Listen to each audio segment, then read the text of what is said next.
uh, saya ingin bertanya terlebih dahulu, apakah sebelumnya Ibu pernah mendengar kata stunting atau apakah Ibu tahu stunting itu apa? Pernah dengar, tapi saya tidak tahu apa itu stunting. Seperti itu ya Bu, terima kasih atas jawabannya. Nah, jadi pertama saya akan jelaskan terlebih dahulu apa itu stunting.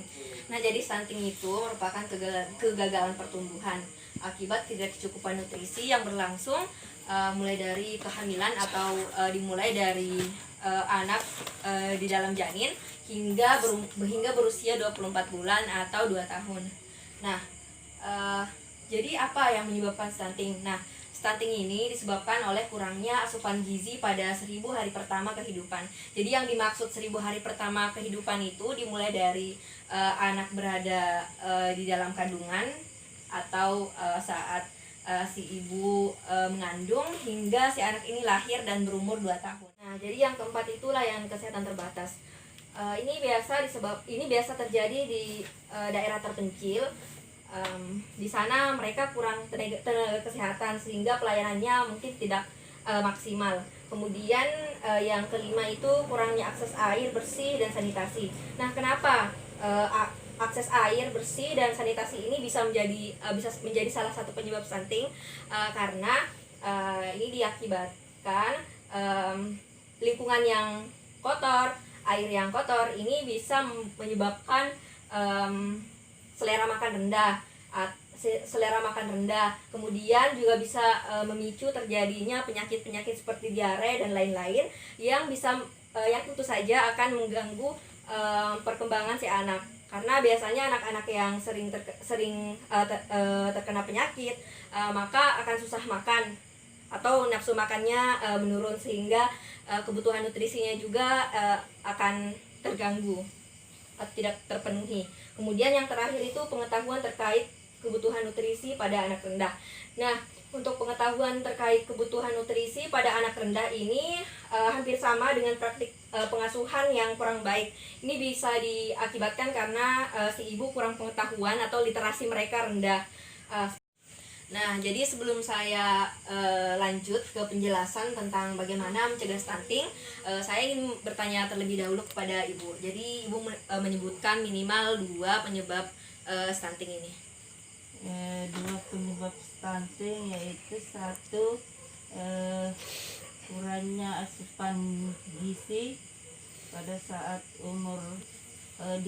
pada saat kehamilan dengan umur 2 tahun. Yang kedua yaitu buruknya akses sanitasi dengan air. Nah, selanjutnya saya ingin bertanya kepada Ibu, apa Ibu bisa menyebutkan minimal 2 dampak stunting, Ibu? Ya, yang pertama yaitu hambatan pertumbuhan. Yang kedua yaitu rentan terkena penyakit yang tidak menular, contohnya obesitas di masa dewasa ya, Bu? Ya. Nah, jadi tadi saya sudah memberikan pertanyaan, melakukan evaluasi kepada ibu-ibu. Saya ingin menilai sejauh mana ibu bisa mengerti terkait promosi kesehatan yang saya berikan. Nah, kemudian yang selanjutnya itu bagaimana mencegah stunting. Nah, jadi stunting ini bisa dicegah dengan cara memenuhi kebutuhan nutrisi ibu saat kehamilan dan menyusui.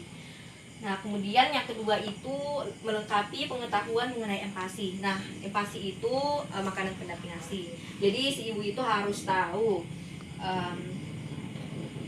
nutrisi-nutrisi apa yang harus ada di empasi.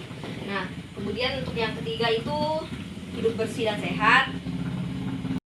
Jadi itulah tadi promosi kesehatan yang telah saya berikan. Jadi saya memberikan kesempatan kepada ibu-ibu untuk bertanya atau memberikan pertanyaan terkait promosi kesehatan yang saya berikan tadi. Apakah ada yang kurang jelas atau ada yang ingin ibu tanyakan? Ada yang saya ingin tanyakan. Silahkan Ibu. Itu yang mengenai kurangnya asupan gizi pada hari 1000 hari pertama kehidupan. Nah, yang dimaksud asupan gizi seperti apa ini? Oh baik, jadi untuk asupan gizi yang harus dipenuhi itu ada karbohidrat. Jadi untuk karbohidrat bisa ditemukan di nasi apapun, nasi merah, nasi hitam atau nasi putih. kemudian di sagu, jagung, dan makanan pokok lainnya. Kemudian yang kedua itu protein. Nah, protein ini bisa ditemukan pada daging, daging ayam, daging ikan, sapi, dan lain-lain, daging-dagingan pokoknya. Kemudian yang ketiga itu lemak. Nah, ternyata lemak ini juga dibutuhkan bagi tubuh, tapi dalam proporsi yang cukup. Kemudian yang keempat itu kalsium. Nah, kalsium ini bisa ditemukan di susu dan makanan laut, ikan laut, dan juga bisa ditemukan di sayuran seperti brokoli. Kemudian yang kelima vitamin. Nah, vitamin itu bisa ditemukan di buah-buahan, sayur-sayuran, seperti itu. Bagaimana Ibu? Apa sudah jelas? Iya, terima kasih. Apakah masih ada pertanyaan lagi? Dipersilahkan. Apa ada pertanyaan? Tidak. Terima kasih. Jadi itulah tadi pemaparan materi dari saya, dan ada beberapa pertanyaan dari ibu-ibu sekalian. Dan atas partisipasinya saya ucapkan terima kasih. Kurang dan lebihnya mohon dimaafkan. Wabillahi taufiq wal hidayah. Wassalamualaikum warahmatullahi wabarakatuh. Waalaikumsalam warahmatullahi wabarakatuh. Jadi saya ada pamflet, Ibu bisa baca-baca di rumah. Ya.